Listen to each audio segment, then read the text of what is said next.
Hola a nuestros queridos amigos y seguidores de este proyecto, este podcast Al Derecho y al Revés. Hoy en día tenemos una entrevista muy inusual de un amigo, Juan Manuel, que nos viene a hablar de una realidad que muchos no nos planteamos a la hora de nacer.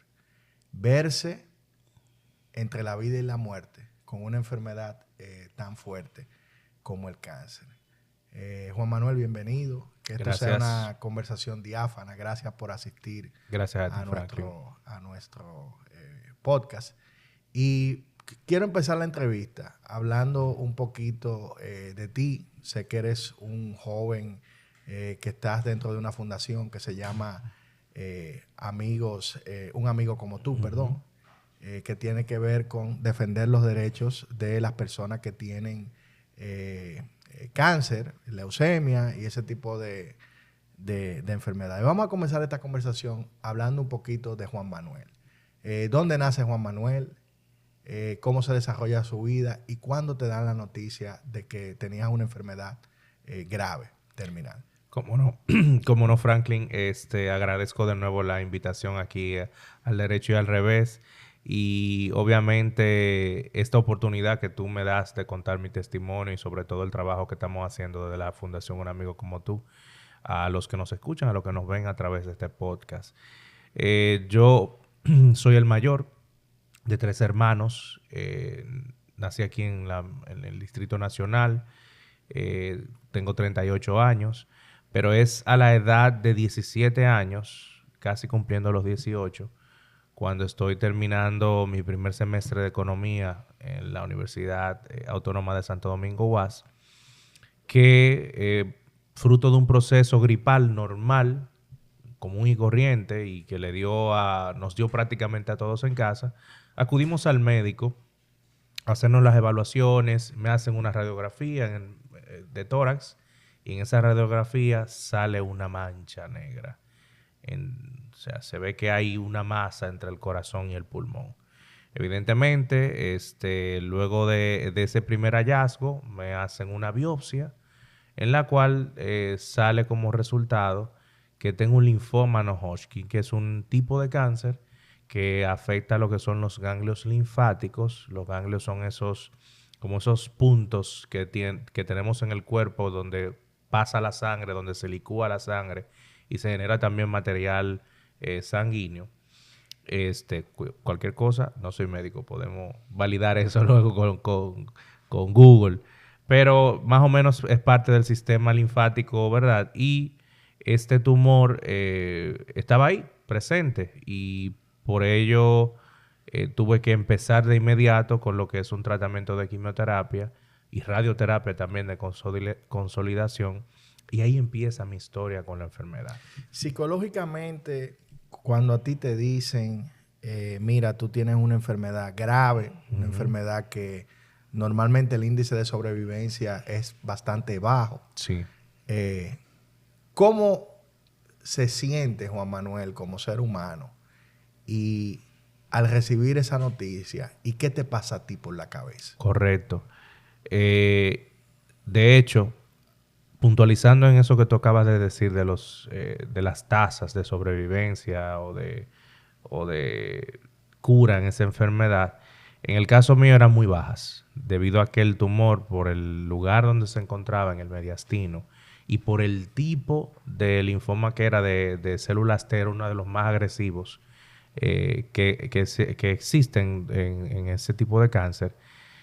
Por ese lado ya empieza uno a ver, wow, los chances son muy, muy bajos. Pero también tenía mayor miedo. Esa era la sensación. El miedo, la incertidumbre de tú no tener esa seguridad de lo que puede pasar con esta enfermedad. Porque los resultados de las terapias no son 100% asegurados. Es decir, tú te embarcabas en un protocolo de quimioterapia sin saber si los resultados para con la enfermedad iban a ser satisfactorios, o si la misma quimio también te puede generar efectos secundarios muy delicados. Entonces, en mi caso particular, sentí miedo, sentí incertidumbre, porque es el mismo tipo de cáncer del cual falleció 10 años antes que yo el hermano mayor de mi papá. Y es el quinto de ese mismo tipo que se da en el entorno familiar.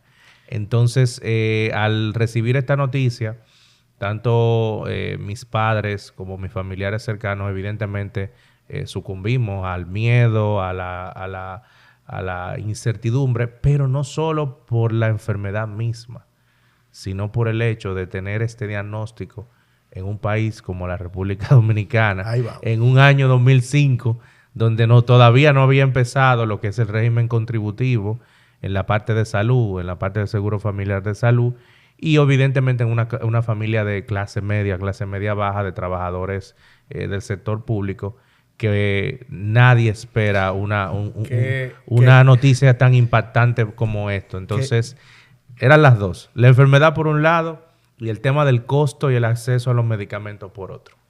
Que yo pienso que ese término de familia de clase media baja y de clase baja, tenemos como que empezar a reformularlo. Ajá. Porque para mí de clase baja son los que roban. Pero ese es otro tema. Está muy el bueno. concepto Coincido tenemos contigo. que redefinirlo, Sí, ¿no? sí. Pero ahí viene mi pregunta, porque un cáncer en una familia de clase media, a nivel de ingreso, tiene un impacto psicológico por un lado y un impacto económico. Exacto.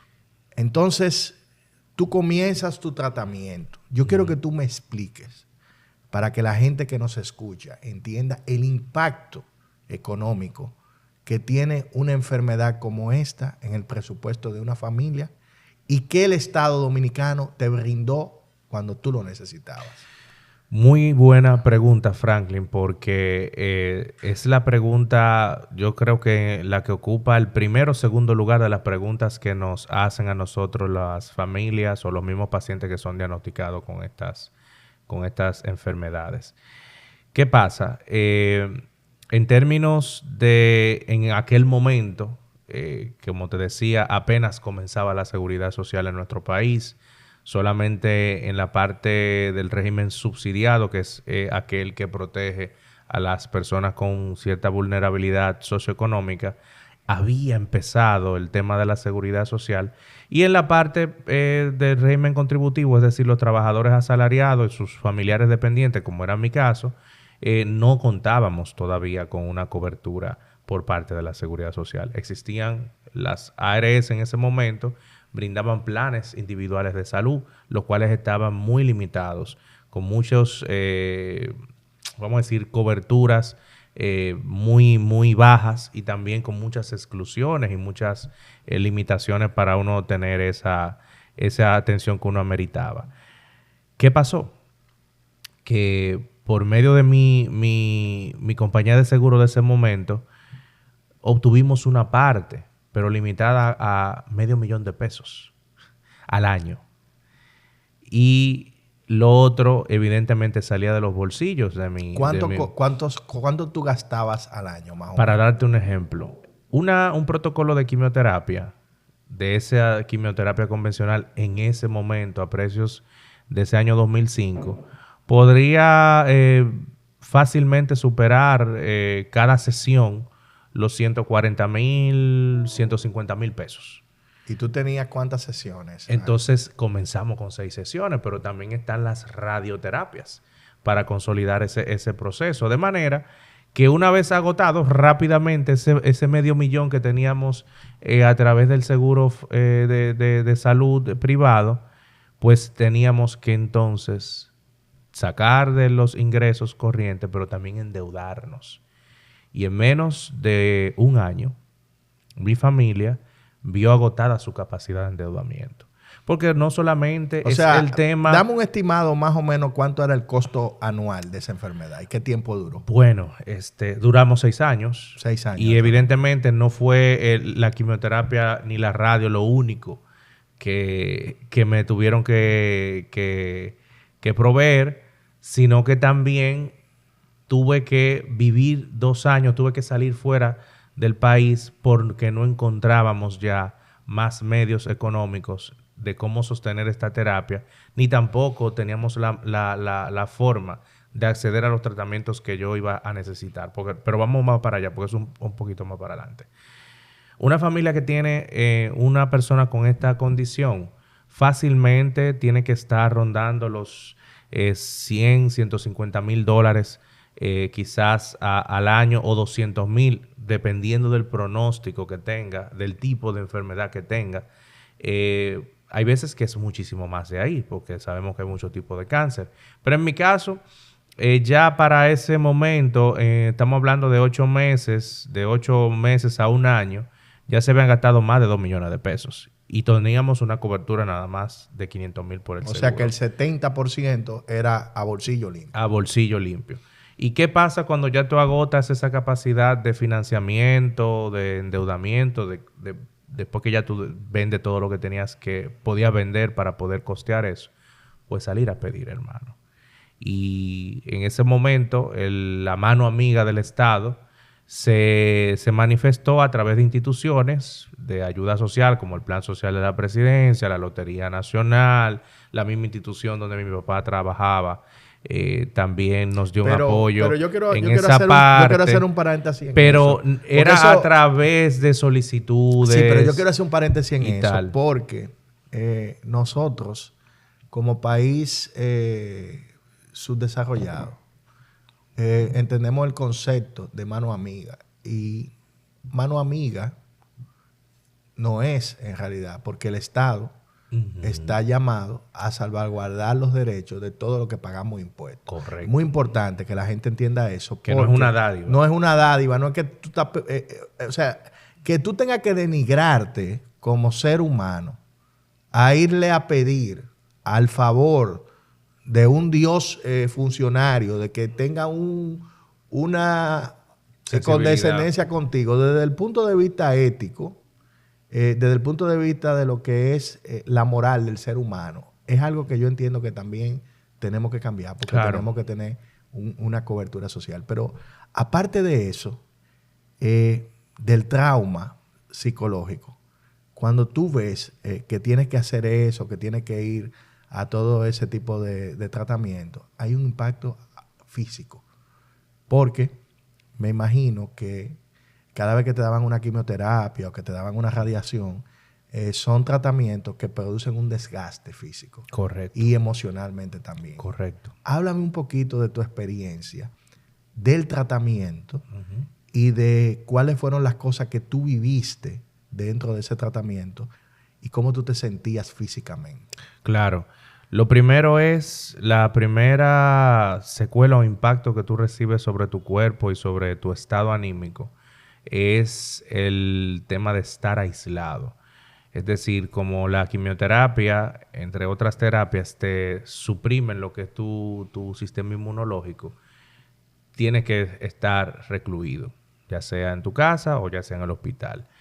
Y eso evidentemente cambia todos tus patrones. Tienes que dejar la universidad, como fue mi caso, dejar ciertas actividades sociales, evidentemente para protegerme de cualquier infección o cualquier cosa. Y lo típico o lo más visible que uno ve en un paciente de cáncer, que es la caída del pelo, las náuseas, el tener que cambiar la dieta, de las cosas que a veces a uno le gustan, por las que uno debería comer en ese proceso.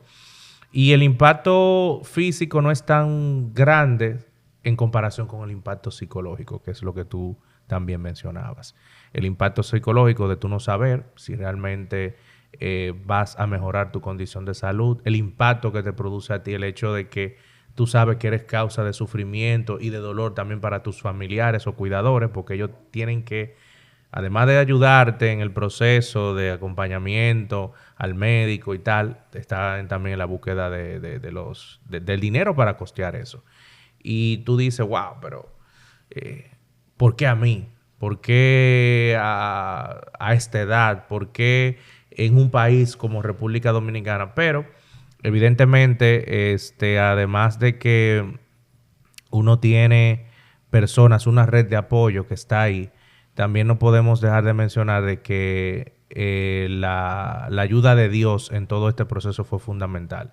Nosotros como familia que pertenecemos a una comunidad en la Iglesia Católica recibimos mucho apoyo, no solamente en la parte espiritual, emocional, que estudios confirman que es bastante fundamental para las personas que tienen este tipo de diagnóstico, tener esa parte emocional, espiritual bien consolidada, sino que también los mismos hermanos de la iglesia se convirtieron en parte importante en la búsqueda de esos recursos que nosotros necesitábamos y ese acompañamiento físico y también espiritual para uno poder sobrellevar esto, porque no es sencillo tú lidiar con una enfermedad que está muy relacionada a la muerte, lamentablemente, aunque eso ha ido mejorando en el transcurso de los años, pero también con el drama familiar que supone tú tener que no solamente preocuparte por el bienestar, la salud, los medicamentos, sino por el dinero, por el tema económico. Como padre de familia yo decido entre buscar dinero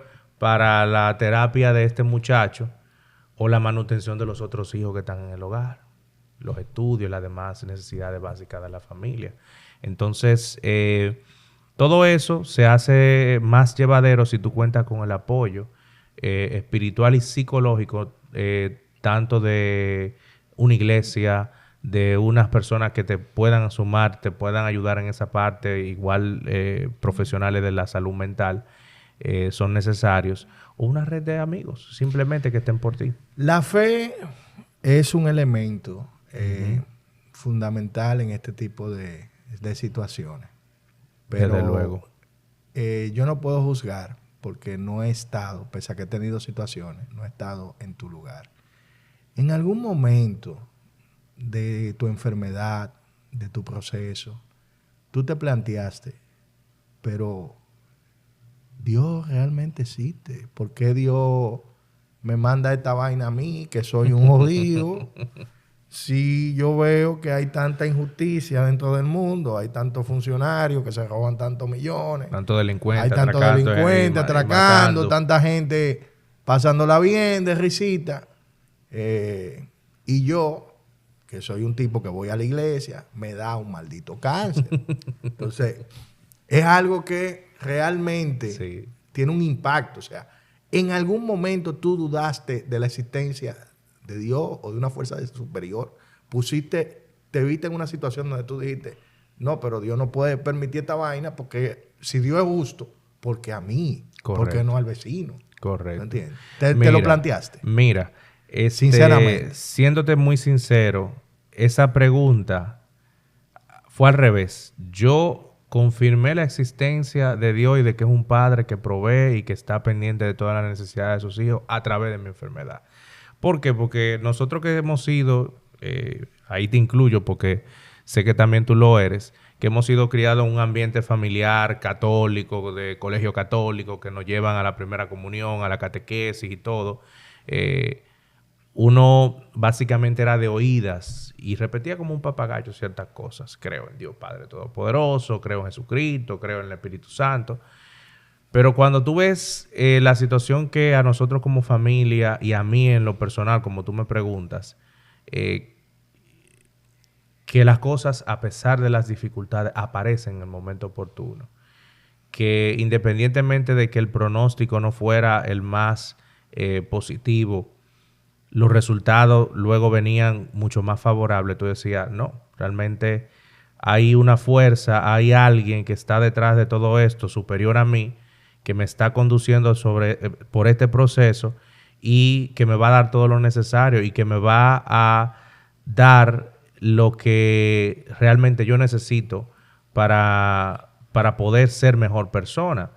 Uno cuando está haciendo su vida normal, muchas veces deja de lado que uno está en esta vida para un propósito. Y el yo tener esta condición de salud me ayudó a entender que uno de los propósitos que yo tengo en esta tierra es ser un hijo de Dios, pero también reflejarlo en una actitud hacia el otro. No ser tan egoísta, no vivir solamente para mí, para mis proyectos y para lo que uno entiende que es lo que le va a dar a uno la felicidad en esta vida. Entonces, yo te respondo de que fue a través de esta situación que yo realmente confirmé que Dios existía. No por todos los tropiezos y todas las malas noticias.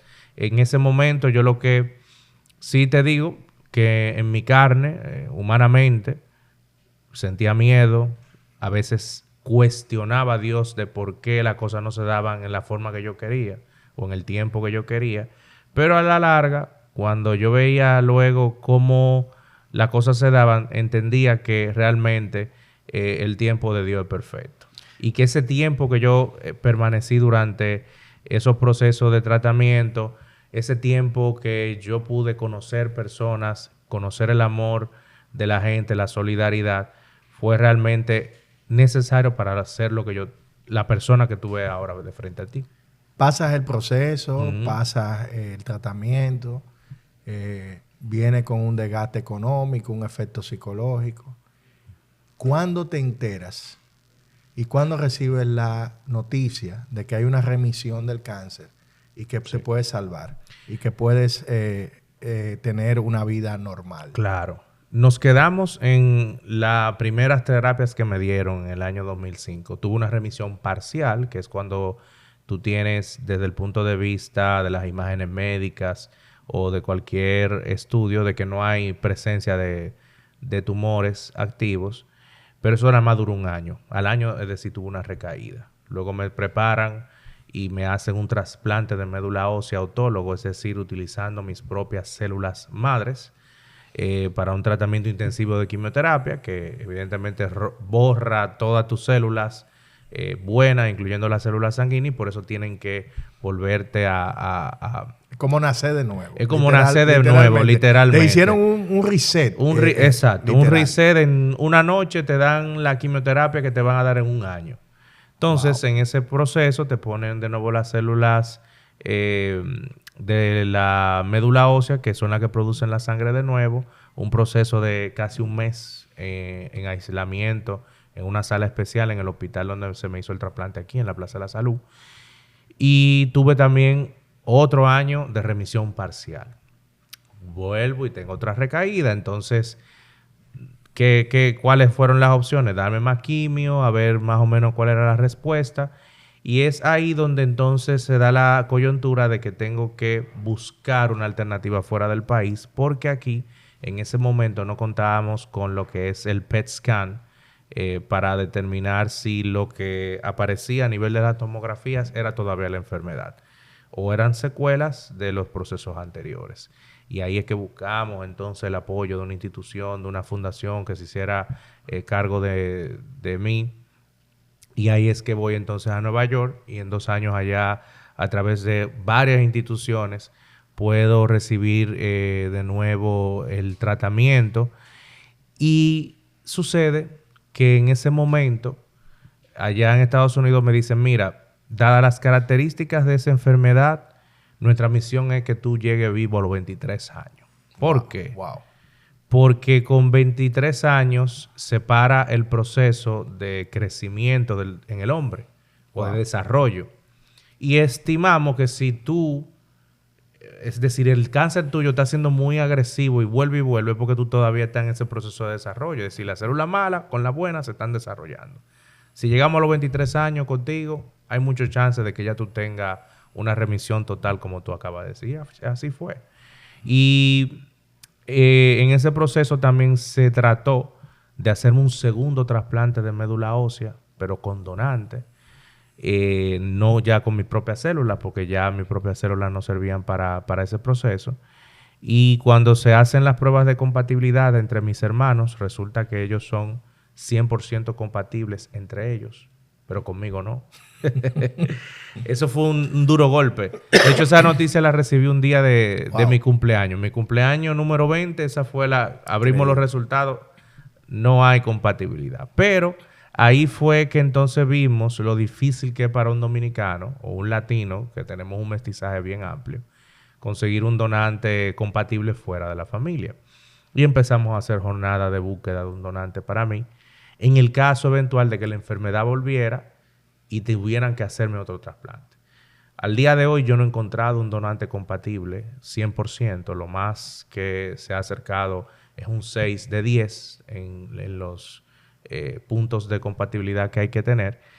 Pero ahí es que surge entonces la noticia de que pasa un año, pasan 2 años, pasan 3 años. Y llegaste a Go. Llegaste a Go. Exacto. Diste la vuelta a Monopoly y estamos en remisión. Y después que entramos en esa remisión, ya 5 años después de la enfermedad, o durante ese proceso, dijimos, pero vea, ¿y qué pasa con las personas que no tienen el chance de irse a Nueva York o de conseguir una segunda opinión médica o gente que lo patrocine y lo ampare aquí en República Dominicana? Pues sabemos la respuesta, ¿verdad? ¿Qué pasa con la gente que no tiene esos chances? Y dijimos, pero vamos a hacer una institución. Ahí voy. Quería hablar de eso, Sí. porque después que tú pasas el proceso, entonces viene un amigo como tú. Exacto. Explícame qué ustedes hacen, cuál es el objetivo de la fundación, a quiénes ustedes ayudan, qué representatividad ustedes tienen y de qué se trata un amigo como tú. Claro, Franklin. Mira, un amigo como tú es quizás la mayor respuesta de por qué Dios y por qué todo esto pasó conmigo.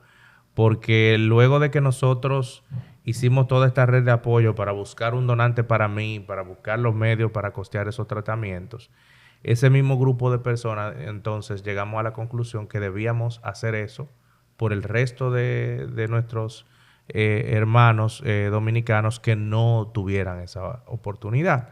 Entonces, en el 24 de julio del año 2010, iniciamos con lo que es la Fundación Un Amigo Como Tú, que busca, como tú bien lo decías, salvaguardar, resguardar o defender los derechos de los pacientes dominicanos de cáncer, de leucemia, a tener una salud integral, a tener una cobertura completa de lo que son sus tratamientos y cómo no también conseguir acceder a fuentes de ayuda tanto a nivel nacional como internacional para resolver sus problemas de salud.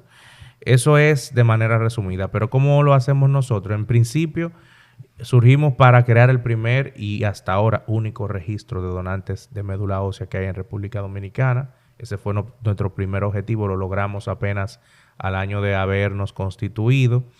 Somos la institución que da las pruebas de compatibilidad para determinar si eres compatible con un hermano o con cualquier relacionado al menor precio de la República Dominicana a través de un acuerdo que hicimos con el laboratorio LabCorp que está en Estados Unidos, que es uno de los más grandes del mundo en este tema.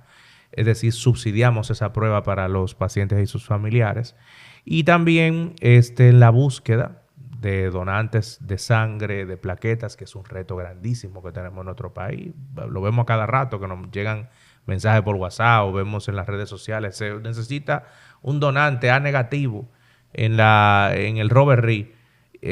Nosotros tenemos una red de donantes voluntarios de sangre.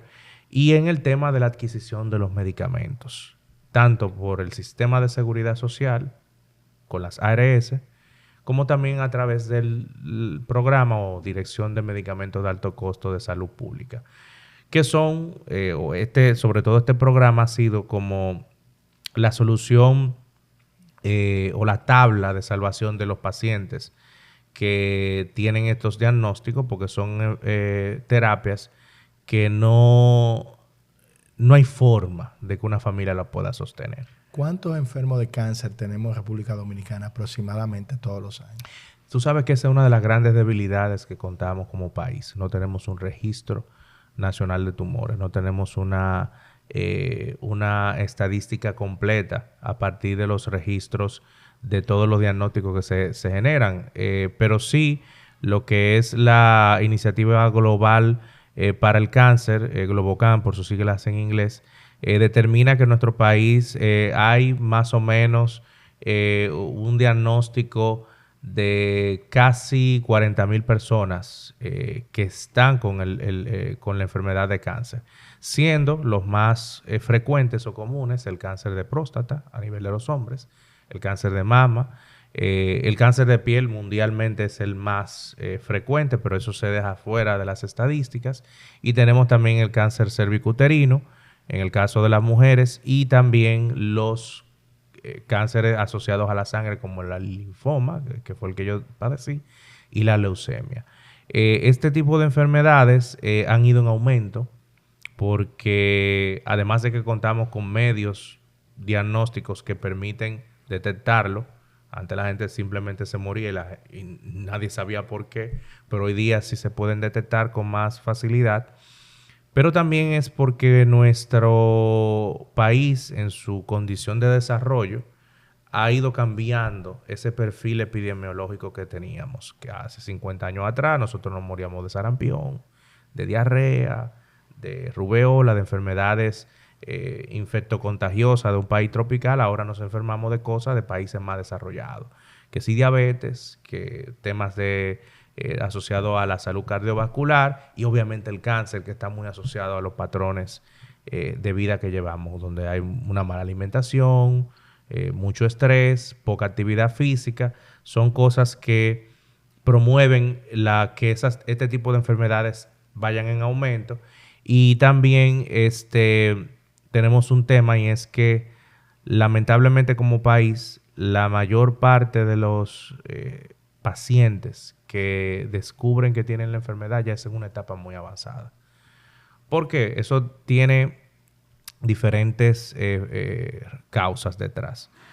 Primero, porque no vamos al médico con la frecuencia que deberíamos o no vamos a los especialistas adecuados.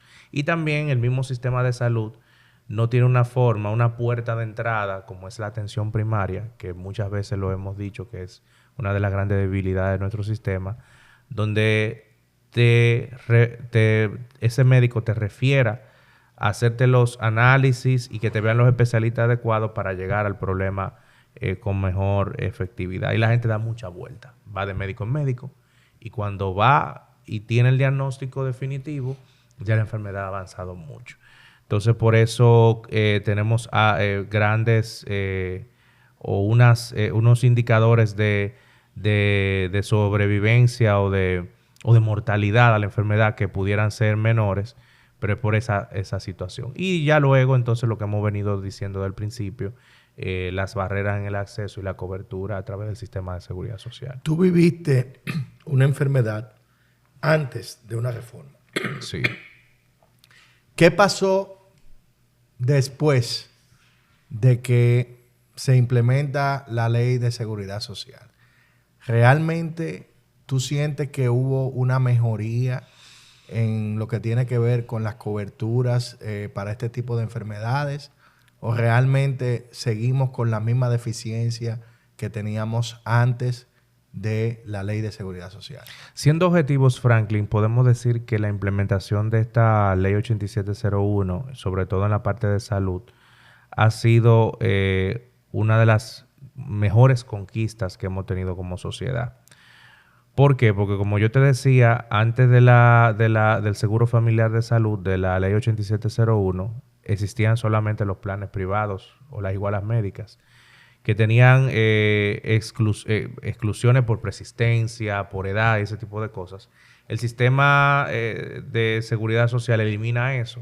Tenemos una cobertura universal y la ventaja es que no se te discrimina por esas condiciones y puedes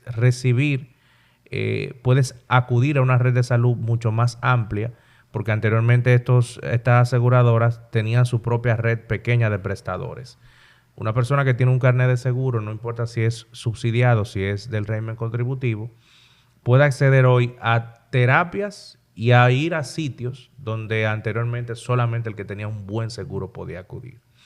Entonces, en términos monetarios, de 500 mil pesos, que era la cobertura que teníamos en ese momento para el alto costo a nivel de los seguros de salud, hoy día para los pacientes de cáncer es de 2.090.000 pesos al año.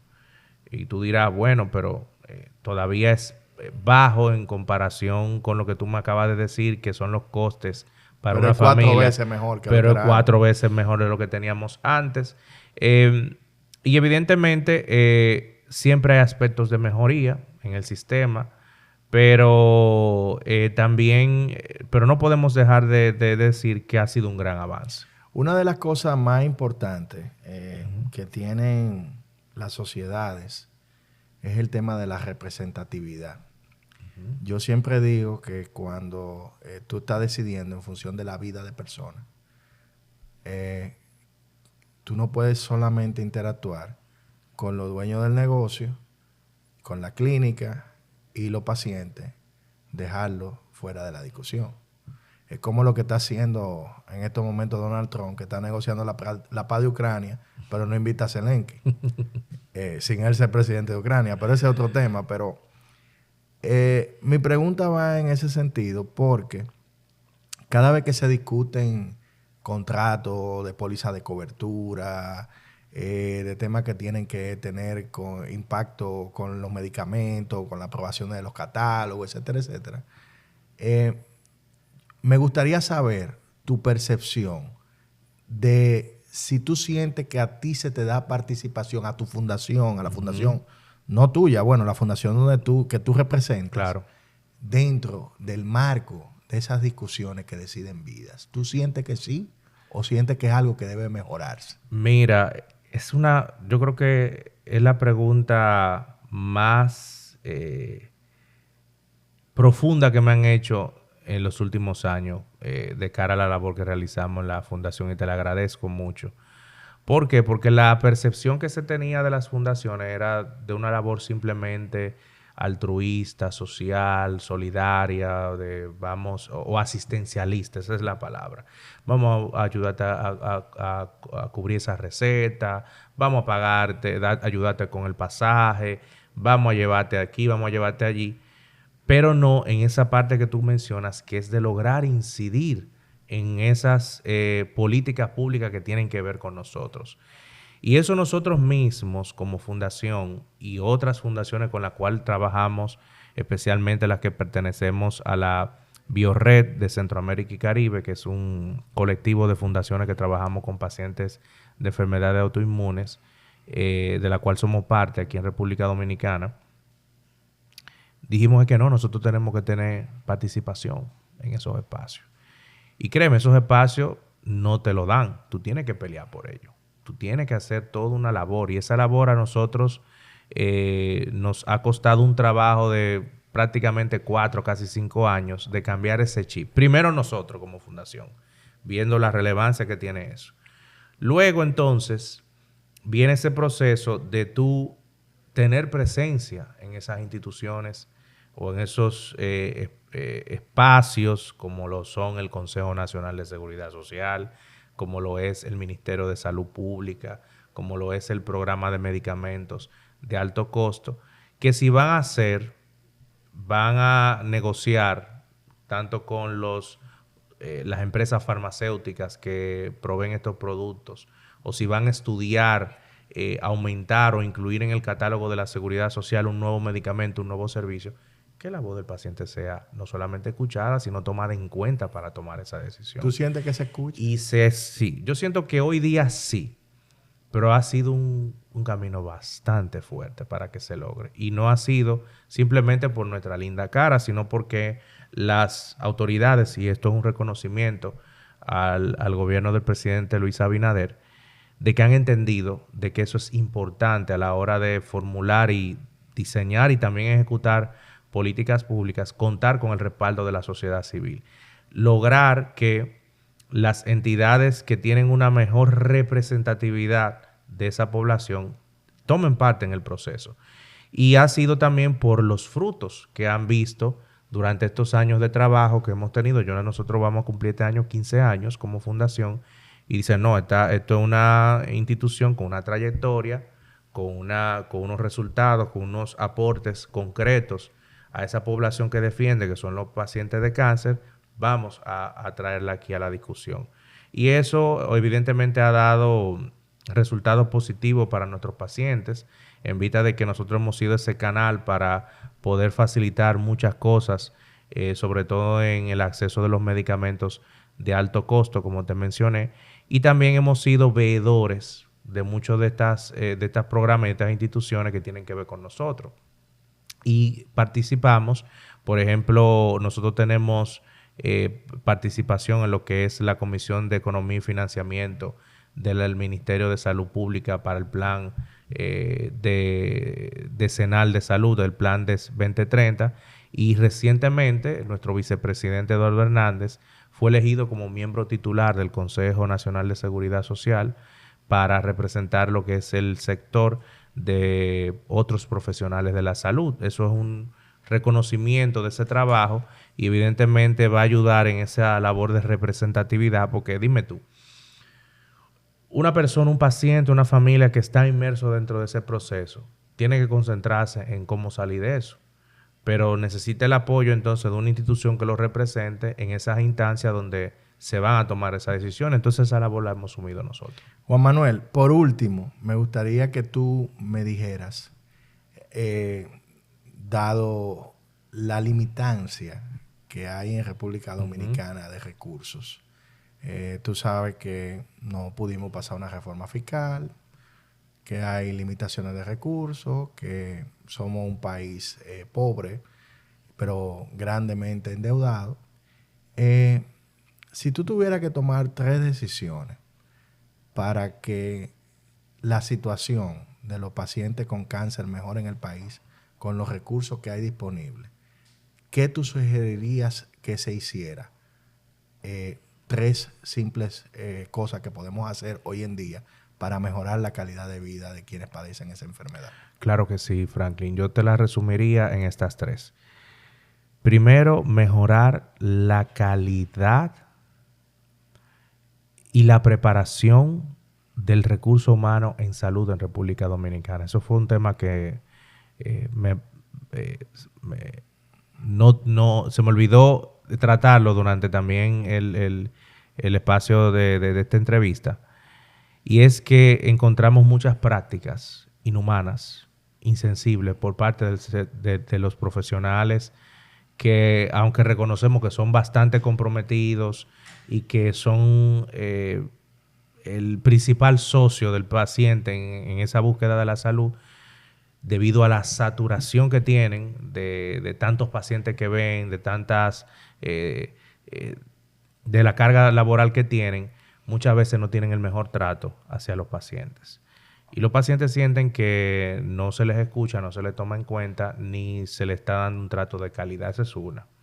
La segunda es que desde el punto de vista financiero como país, busquemos innovar en nuevos procesos de compra, adquisición y dispensación de estos medicamentos de alto costo. Como ya te dije, no somos un país que se enferma de sarampión y de viruela. Ya son de estas enfermedades crónicas no transmisibles que son más caras y generan un mayor impacto, no solamente a la familia, sino al Estado como proveedor de esos servicios. Entonces hay que buscar mecanismos más innovadores para negociar mejores condiciones con las empresas que desarrollan estos medicamentos, que son las empresas farmacéuticas. No podemos tener procesos de compra o modalidades de compra que están del siglo XIX o del siglo XX, sino que ajustarlos a los modelos de compras innovadoras que tenemos en el siglo XXI, de pago por resultado, de garantizar, exigir a estas empresas ciertas garantías sobre el resultado en cuanto a la mejoría de los pacientes para yo poder pagarte ese medicamento. Y lo último es que también garanticemos a través de lo que es la seguridad social una mayor participación del paciente, que el paciente esté en el centro de todas las decisiones de las políticas, tanto de salud como de seguridad social. Sí te dije que habíamos avanzado en el tema de la representatividad, pero muchas veces vemos que se queda en el simple bulto, como ya podemos decirlo, y no se toman acciones concretas. Entonces, en esa parte tenemos que avanzar mucho más. Y una cuarta, si tú me permites, es que los propios pacientes seamos conscientes de la responsabilidad que tenemos de nosotros mismos a llegar a una mejor condición de salud. No dejarle todo a papá Estado, no dejarle todo al médico, sino que yo mismo soy responsable, tengo que documentarme, sobre mi patología, tengo que ceñirme a lo que me dicen los médicos y tengo sobre todo que llevar un estilo de vida que me ayude a permanecer más tiempo en salud. Juan Manuel, muchísimas gracias por aceptar nuestra invitación y agradecemos que hayas compartido tu experiencia y de verdad te deseamos mucha suerte con esa fundación y que ojalá que cada día los derechos de los pacientes con cáncer sean tomados en cuenta a la hora de desarrollar políticas públicas. Yo creo que es algo muy importante que tenemos que hacer y que seguirnos empoderando, ¿no?, de ese tipo de labores altruistas que tú realizas. Muchísimas gracias y de verdad mucha salud, y a nuestros escuchas en nuestro canal de YouTube y nuestro podcast, nos vemos en el próximo episodio.